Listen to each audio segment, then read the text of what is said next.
Саламатсыздар ма, құрметті көрермендер? Ең соңғы жаңалықтарды алғашқылар қатарында білгіңіз келсе, біздің арнамызға жазылуды және де бір ғана лайк түймесін басуды ұмытпаңыз. Лайк басқан қолдарыңыз Кабатулланың қабырғаларын ұстасын.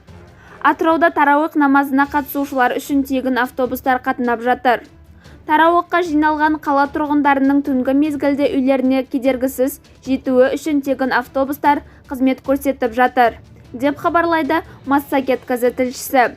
Автобустар тұрғындарды орталық мешіт маңынан 4 бағытқа, яғни Авангард, Нұрсая, Балықшы, Вокзал, маңы ықшамаудандарына тегін тасымалдауда. Атырау облыстық Иманғали мешіті мен Атырау қалалық әкімдігінің арасындағы келісім нәтижесінде автобустар Рамазан айы бойы тарауықтан шыққан азаматтарды тегін тасымалдайтын болады. Ізгі іске атсалысып отырған мекемелерге алғыс айтамыз, деді Атырау облысының бас имамы Алтынбек Отысханұлы.